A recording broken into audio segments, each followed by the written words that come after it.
안녕하세요. 네, 정혜원입니다. 네. 자, 건강하게 나이 드는 것은 모두의 바람일 겁니다. 네, 그런데 이렇게 잘 나이 들기 위해서는 어떤 게 가장 중요할까요? 저요? 네. 사람이 일단은 운동도 좀 해야 되고 네. 잘 먹어야 되고 잘 자야 되고 잘 배출해야 되고 뭐든지 잘잘잘이 들어가네요. 살살살. 맞습니다. 일종의 건강 관련해서는 좀 풀 소유를 좀 해주는 게 필요하죠. 네. 네, 너무 한 가지로 치우치지 않고 다 잘하는 것들이 정말 중요한데요. 네, 그렇게 다 잘해야 되는데 지난번 제가 아침마당 나왔을 때는 100세까지 우리가 잘 걷기 위해서 어떻게 운동해야 되는지 말씀을 드렸습니다. 네, 오늘은 잘 먹는 방법, 특히 노화 속도를 느리게 만들 수 있는 식사법에 대해서 말씀을 드려보려고 하는데요. 맛있다. 네, 이 저속노화라는 게 무엇일까요? 저속노화 천천히 늙는다. 네, 이거 맞습니다. 아닐까요? 정확합니다. 우리 인체의 노화 속도를 좀 느리게 만드는 건데요. 사실 여기 계신 분들 모두 몸속에는 노화 시기가 가고 있습니다. 시계가 지금 이 순간에 네, 지금 이 순간에 지금도 가고 있는데요. 늙어가고 네네. 있어. 네, 1초에 1초씩 갈 수도 있고 0.5초씩 갈 수도 있고요. 속도를 반으로 줄일 수도 있다는 네, 그래서 건강한 식단을 유지하게 되면 보통 한 노화 속도를 30% 정도 늦출 수 있다고 하고요. 와, 그럼 실제 나이보다 내가 젊게 살 수 있다. 그러니까 네, 맞습니다. 내 나이보다 신체 나이는 젊어질 수 있다는 얘기네요. 정확합니다. 이런 좋은 생활 습관을 오래 유지하게 되면 숫자 나이보다 훨씬 더 몸의 생체 나이가 젊어질 수가 있는 거죠. 네. 네, 나이가 들게 되면 이제 고장들이 늘어나면서 결국에는 질병도 많아지고 제가 생로 병병병병병 노쇠 그다음에 돌봄 요구가 온다 이렇게 말씀드리잖아요. 생로 병병병병병 하니까 네. 바로 사가 아니라 병병병병. 네, 병이 쌓이고 노쇠가 오고 그다음에 이제 돌아가시는 건데 네. 이렇게 몸에 고장이 많이 생기는 거죠. 즉 노화 속도가 빨라지게 되면 결국에 수명도 당겨지고 병도 빨리 오는 건데요. 네. 그래서 노화 속도를 조절하는 것, 이제 노화과 가설이라고도 이야기하는데 네. 이 저속 노화를 하게 되면 여러 가지 질병을 예방할 수가 있습니다. 네. 혈압, 당뇨, 고지혈증 당연하고요. 암, 심혈관계 질환, 노인성 질환인 치매 같은 것들도 예방이 되는 거죠. 그러니까 우리가 저속 노화를 하면 보통 이제 외모 생각을 하는데 네. 이 단순히 외모를 넘어서서 사실은 신체적, 정신적인 건강도 향상이 되는 겁니다. 네, 그런데 노화를 결정하는 데 중요한 것들이 있습니다. 우선 시간도 있고요. 네. 시간은 우리가 이기는 어렵죠. 그다음에 유전도 있고 네. 생활 습관도 있습니다. 유전과 생활 습관 중에 어떤 게 조금 더 큰 영향을 줄까요? 선생님께서 이런 질문을 하시는 건 유전이면 우리가 뭔가 이렇게 뭐 기대감이 없잖아요. 바꿀 수가 기대감. 없죠. 생활 습관이 더 중요할 것 같아요. 맞습니다. 아, 너무 싱거워졌네요. 네. 공부를 좀 많이 하셨어요. 공부 많이 했어요. 네, 노화 궤적. 유전이 전혀 영향이 없는 건 아니고요. 네, 보통 유전이 3이고 생활 습관이 7이라 이렇게 오. 생각을 하고 있고요. 아, 네, 그래서 이제 노화 궤적을 공부하시는 분들은 내가 어떻게 생활 습관을 만들어가느냐에 따라서 내 노화 궤적이 더 건강하게 유지가 될 수 있다 이렇게 얘기를 하고요.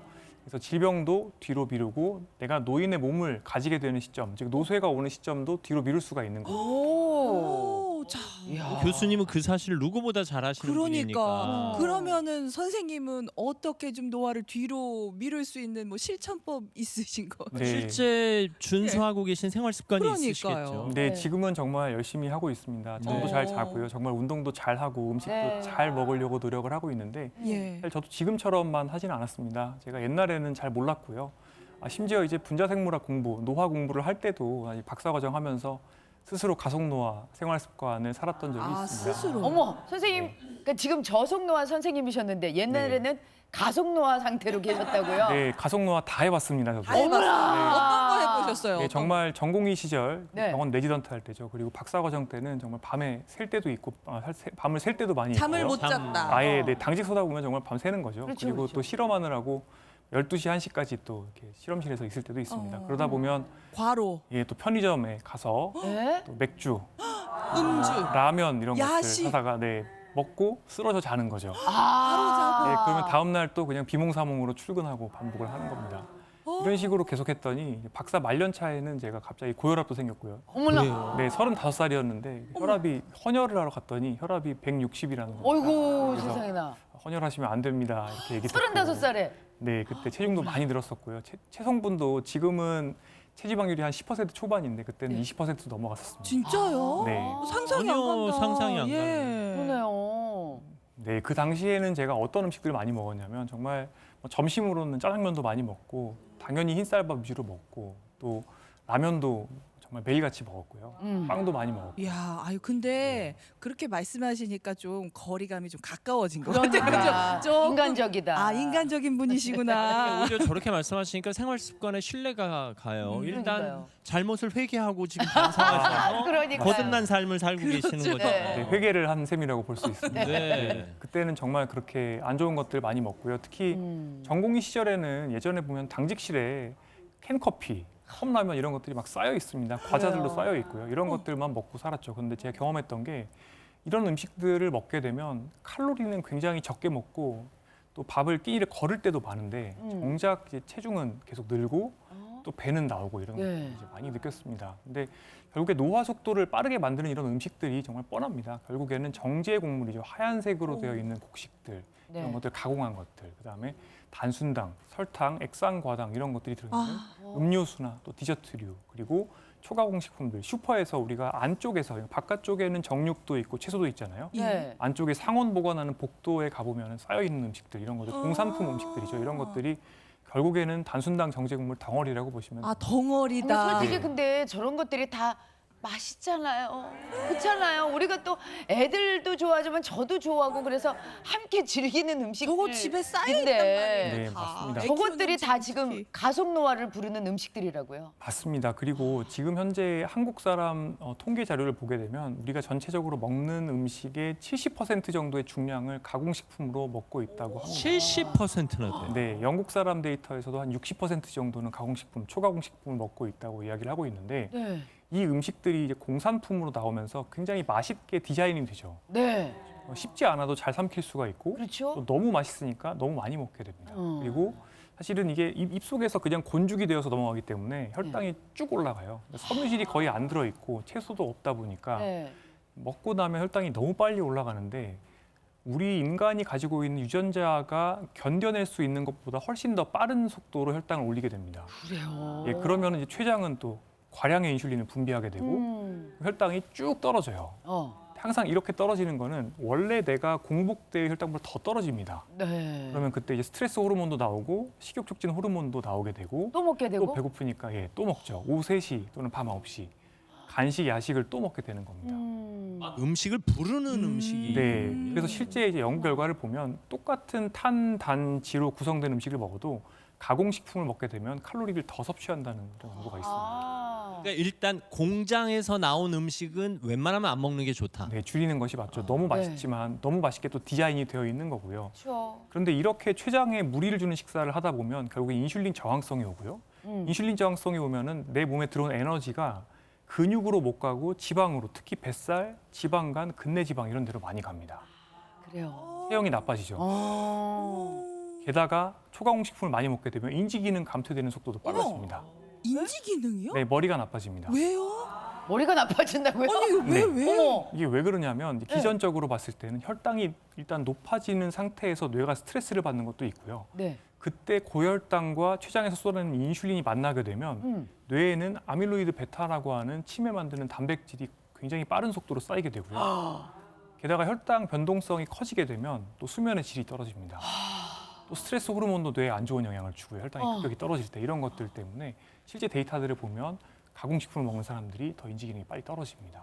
그런 결과가 청소년기에만 영향을 미치는 게 아니라 중년 이후에도 영향을 미친다. 네, 노년기의 치매 발생에도 이따가 또 말씀드리겠지만 영향을 주고요. 이야. 그리고 실제 식후에 혈당이 많이 오르는 사람들이 여러 가지 뇌와 관련된 퍼포먼스가 떨어진다 이런 연구 결과도 있습니다. 이야. 저도 사실은 제가 단순당과 정제국 위주로 식사를 해보니까 제일 힘들었던 게 오후 시간에 식곤증 때문에 일을 하기가 너무 어렵습니다. 브레인 네. 포그가 오는 거죠. 그러다가 식사를 바꾸고 나니까 정말 수면의 질도 좋아지고 네. 코골이도 좋아지고 또 오후에 제가 만성적으로 다리가 부는 현상이 있었는데 이런 것들도 좋아졌습니다. 게다가 항상 또 배불리 음식을 먹을 수 있기도 하고요. 칼로리가 적으니까. 식습관만 바뀌어도 개선될 수 있는 증상들이 많다는 얘기네요. 네, 사실은 이제 현대인들이 스트레스를 많이 받으시고 또 바쁘다 보니까 또 안 좋은 음식들 많이 먹을 수밖에 없다 이렇게 호소하시는 분들도 많이 있는데 오히려 식사를 개선하게 되면 수면의 질도 좋아지고 스트레스 레벨도 줄어들게 되고 퍼포먼스도 좋아지니까 오히려 일도 조금 덜 하면서도 오히려 성취는 더 많이 할 수 있게 되는 것이죠. 밥을 덜 먹고 굶는 개념이 아닌 거예요 지금. 네, 그렇습니다. 그러네요. 자연스러운 음식을 풍부하게 푸짐하게 먹으면서 하지만 혈당 변동성을 줄여주는 거죠. 야, 그러면은 지금 교수님 말씀하시는 거는 충분히 배부르게 먹는데 노화 속도를 늦출 수 있는 식단이 있다는 거잖아요. 네, 있습니다. 혼자만 알고 계시면 욕심쟁이. 네. 우리한테 알려주셔야죠. 네, 그래서 오늘 제가 대표적으로 말씀드릴 식단 중에 마인드 식단이라는 게 있습니다. 마인드. 네, 마인드라고 하는 것은 이 지중해식 식단, 많은 분들이 알고 계실 건데요. 이제 지중해 지역에서의 이제 건강 장수, 심뇌혈관 질환 예방 효과가 있다라고 알려져 네. 있는 것들이죠. 여기 이제 고혈압을 예방하는 대쉬 다이어트라고 하는 것이 있습니다. 대쉬요? 이 대쉬는 사실은 이제 우유 많이 먹고 그다음에 저나트륨 식사하고 저염 식사하고 채소 많이 먹고 이런 식사인데요. 이 두 식사의 장점들을 모아서 조금 더 쉽게 할 수 있게 만들어 놓으셨는데 이 마인드 식사의 주요 타겟은 사실은 치매 예방입니다. 네, 아. 노화 속도로 늘게 만들고 혈당 변동성도 좋아지고 다 좋아지는데 네. 궁극적으로는 치매까지 예방할 수 있게 설계가 되어 있는 식단입니다. 최고다, 최고다. 이거 꼭 해봐야겠다. 그럼 중년 이후가 꼭 알아야 할 식단이네요. 네, 그렇습니다. 그래서 실제로 이 식단을 하시게 되면 뇌 노화 속도가 4분의 1로 느려진다 이런 연구들도 있고 장기간 실천하게 되면 치매 발생 가능성을 50% 가까이 줄여준다 예? 이런 연구도 있습니다. 와. 자, 꼭 이런 알아야 것들 먹으라 말씀이시죠? 네, 그렇습니다. 지중해 식단과 거의 비슷합니다. 통곡물, 그러니까 흰쌀밥 대신에 통곡물 드시고요. 과일, 베리류 과일 이런 것들 많이 드시고 또 채소 그리고 고기, 동물성 단백질은 닭이나 오리고기나 생선 이런 것들 추천하고 있고 견과류를 간식으로 드시는 거 추천드리고요. 또 콩을 좀 먹어야 된다 그러고 있고 요리용 기름은 올리브 오일을 사용하는 게 좋다 이렇게 하고 있죠. 네, 과일 중에서도 주로 베리류 과일, 딸기, 블루베리, 네. 블랙베리 이런 것들을 먹어라. 네, 이런 것들이 이제 서양에서는 네. 이제 그 당 지수가 낮고 혈당을 올리는 속도가 낮고 또 항산화 물질이 많아서 치매 예방 효과가 있을 거라는 그런 연구 결과들이 있거든요. 근데 우리나라에서는 꼭 베리류를 드실 필요는 없고 제가 봤을 때는 제철 과일로 나오는 우리나라의 사과, 배, 복숭아 이런 것들이 다 당 지수도 낮은 편이고 네. 여러 가지 좋은 미량 영양소들이 있기 때문에 제철 과일 위주로 많이 드시는 제철 것도 과일 좋겠습니다. 그래요. 예. 그렇구나. 그러면 좀 제한하거나 피해야 할 것들도 물론 있겠죠. 네, 그렇습니다. 그런데 제가 봤을 때는 일단은 어떤 식단을 하더라도 일단은 피하는 거 영순위가 제일 중요합니다. 이 영순위가 뭐냐면 결국에는 가공식품, 특히 초가공식품들을 피하는 건데 네. 사실 마인드 식단에서 보면은 단맛 나는 빵을 이제 과자 그리고 이런 것들을 피하라고 하죠. 이런 것들이 초가공식품의 대표 주자죠.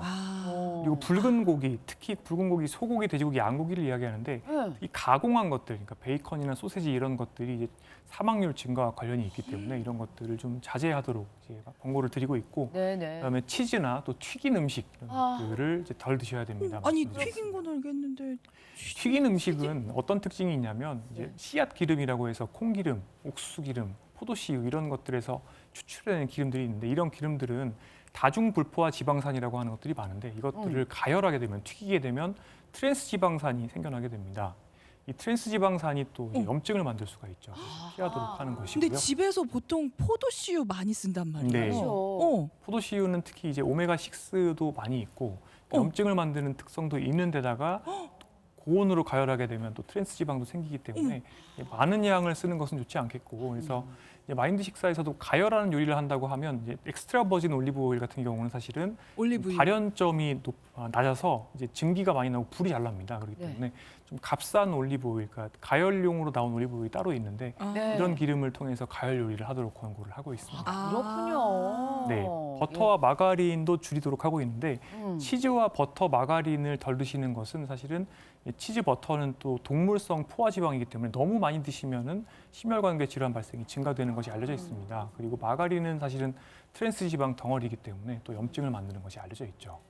아, 근데 저는 그래도 다행인 건 네. 엄격하게 제한하는 게 아니라 그래도 일주일에 한 번은 괜찮아요. 일주일에 네 번은 괜찮아요. 이런 제한이 있네요. 네, 맞습니다. 제가 마인드 식사를 굳이 말씀드리는 것은 사실 일단은 한국 분들이 따라하기에 이따가 조금 더 말씀드리겠지만 좋은 점들이 있습니다. 왜냐하면 아주 복잡하지가 않아요. 그리고 그 틀들이 굉장히 좀 이렇게 뭐랄까 좀 이렇게 유도리가 있습니다. 융통성이 네, 있어요. 그리고 또 이제 100점 만점으로 봤을 때 한 70점 정도를 실천하시는 분들이 이제 제일 잘하시는 그룹에 들어가는데 이 정도만 하셔도 정크푸드 위주로 드시는 분들 비교하면 뇌 노화 속도가 4분의 1로 떨어지는 거죠. 그거 100%다 하지 않아도 되는 네, 그러니까 그래- 7, 네. 80%만 실천해도 효과를 충분히 볼 수 있다. 충분히 보는 겁니다. 그렇기 때문에 아니 근데 제 나이 정도 되면은 아까 치즈가 나왔잖아요. 네.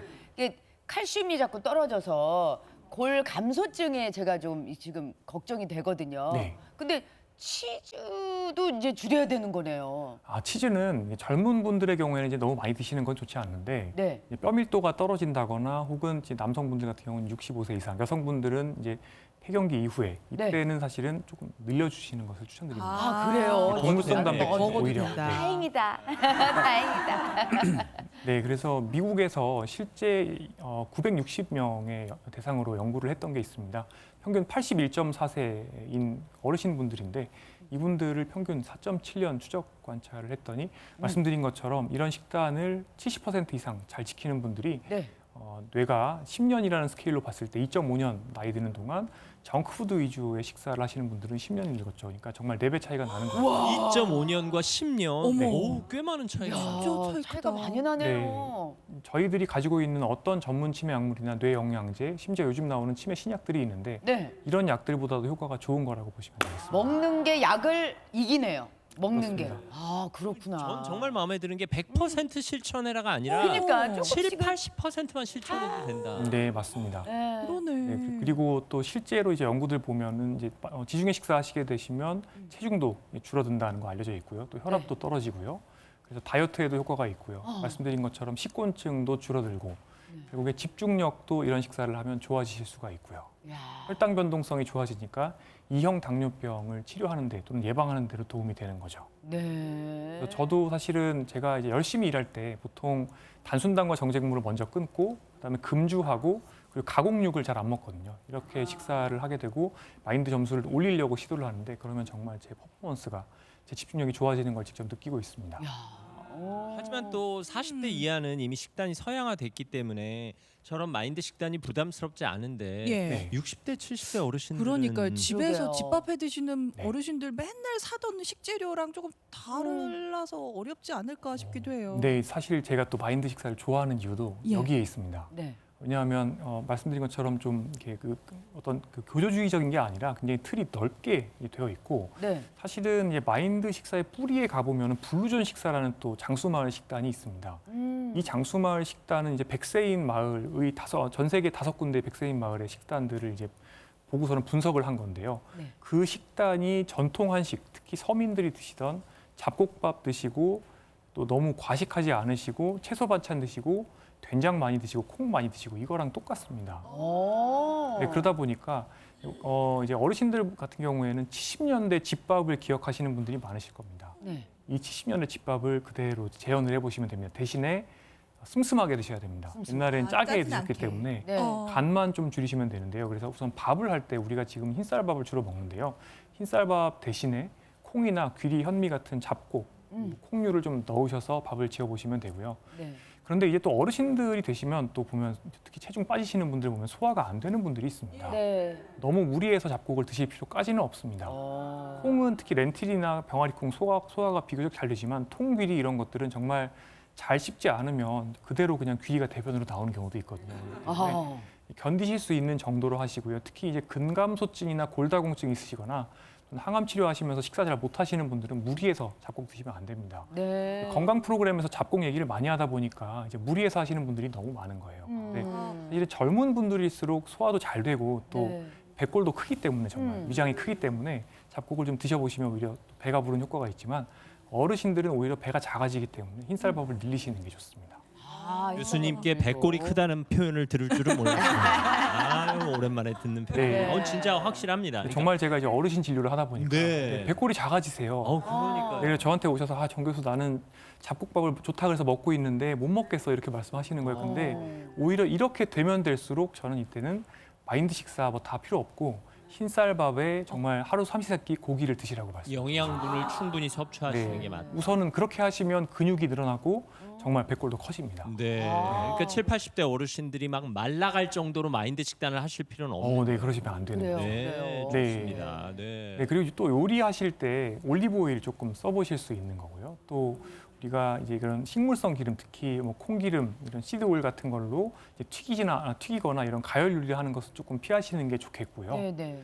그 다음에 이제 붉은 고기 말씀드린 것처럼 생애 주기에 따라서 달라지게 되겠는데 약간 젊은 분들은 특히 이제 붉은 고기를 가공한 것들 베이컨이나 소시지 이런 것들은 좀 덜 드시는 게 좋겠고 네. 하지만 근감소, 골다공 이런 게 있거나 또는 체중이 최근에 빠지는 분들은 붉은 고기 더 드시고요. 그리고 또 앞서 말씀드린 것처럼 이제 한국 실정에 맞게 제철 과일 또 우리나라 채소 굉장히 좋은 것들이 많이 나오기 때문에 이런 것들 풍부하게 드시면 됩니다. 사과배, 복숭아, 귤 다 당지수가 높지 않거든요. 네. 그래서 자유롭게 특히 식후에 탄, 단지 잘 구성하시고 또 섬유질 구성해서 혈당 천천히 오르는 식사하신 후에는 웬만한 과일 드시는 거는 혈당이 별로 오르지 않습니다. 네. 과일에 대해서 너무 공포를 많이 가지고 계신데 정말 근데 공복 시에 과일을 대량으로 드시거나 아니면 착즙해서 많이 드시게 되시면 혈당 많이 오릅니다. 하지만 우리가 탄단지 식사 잘 하시고 나서 조금 과일 곁들이는 건 전혀 문제가 없습니다. 괜찮아요. 탄수화물, 단백질, 지방 균형 잡힌 식사를 하시고 과일 드시는 건 지나치게 염려하실 필요 없다 이런 네, 말씀입니다. 맞습니다. 근데 선생님께서 저렇게만 딱 해주시니까 저걸로 뭘 만들어 먹어야 될지가 지금 머릿속에 안 서거든요. 네. 선생님이 뭐 이렇게 드시는 식단 같은 거 있으면 좀 알려주시면 네, 좋을 것 같아요. 식단들이 있습니다. 근데 지금 이제 딱 아침, 점심, 저녁 보시면 결국에는 전통 한식입니다. 그러네요. 잡곡밥을 드시고 그리고 우리나라에서 먹는 된장, 콩 가공식품들, 콩 가공한 두부 이런 것들이 결국에는 이제 마인드나 또는 블루존 식사, 장수 식단에서 이야기하는 것들이거든요. 거기다가 네. 채소 반찬 좀 넣고 그리고 단백질도 넣고 그러니까 여기 지금 없는 게 결국에는 튀김이 별로 없고요. 그다음에 튀김이 없네요. 가공식품이 없죠. 그러네요. 아. 결국에는 뺄 거, 영순위로 뺄 거가 제일 중요한 겁니다. 그래서 가공식품 빼고 튀김 튀김 조금 줄이고 그러고 나서 자유롭게 한식을 드시면 되는 거죠. 뭐 어려운 사실 요리가 저 없고. 어렸을 때는 다 저렇게 먹고 그렇게 살았어요. 저렇게 먹었죠. 저도 저렇게 컸어요. 70년대. 예. 근데 이제 애들이 이제 요즘 이제 현대화 돼가지고 뭐 이렇게 배달 음식 시켜 먹던가 막 이렇게 되니까 저 식단이 완전히 무너져 버린 거지. 네. 아유 그렇구나. 그러면은 이렇게 말씀 주셨는데 선생님의 식단을 좀 한번 네, 그러게요. 한번 볼까요? 알려주시면 좋을 것 같아요. 네, 저는 주로 이제 병원에서 살기 때문에 어머, 병원 식단 병원에서 밥을 살기 때문에. 많이 먹습니다. 병원 아침은 저희가 양식 코너에서 찐계란 2개를 가져갈 수가 있고 네. 그리고 양배추 샐러드가 있고 그다음에 올리브가 저렇게 조금 나옵니다. 아 드레싱 대신 올리브유 네, 한 거. 드레싱은 간장 드레싱을 저는 아, 먹고요. 예, 살짝 네, 아, 저렇게 저 지금 검은 열매가 올리브. 네, 저게 올리브입니다. 올리브.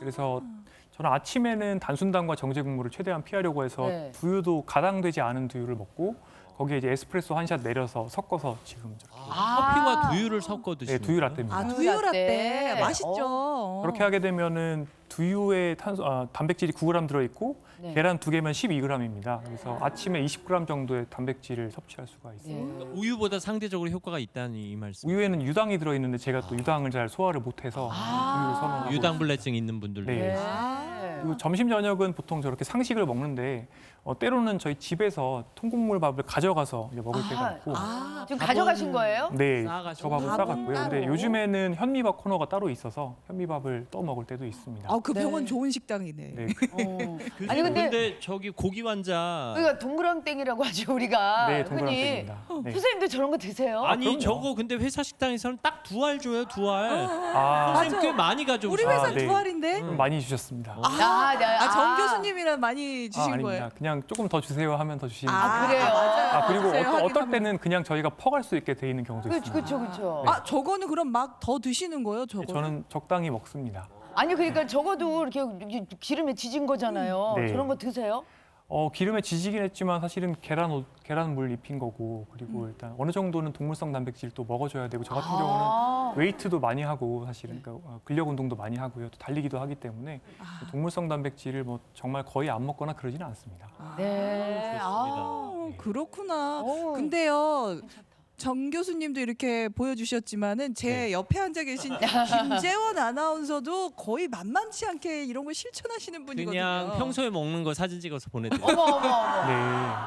아니 숭늉을 갖고 다니세요? 일단 뭐예요, 저게? 왼쪽은 저는 방송 전에는 뭘 안 먹고요. 어. 방송 끝나고 이제 회의 시간에 먹는 겁니다. 견과류 먹고 삶은 계란 하나를 먹고 저건 냉동 블루베리 집에서 가져온 아. 거고요. 왼쪽 위에 있는 건 귀리를 간 귀리죽입니다. 아, 귀리죽? 쉽게 말하면. 네. 그래서 아침에 이렇게 먹고 홀짝홀짝 이렇게 네. 드시면서 까시면서 네. 이렇게 회의를 하세요 매일. 너무 좋으신 것 같아요. 그런데 예. 이제 연배가 이제 60 정도로 이제 넘어가시는 나이 얘기하지 마세요.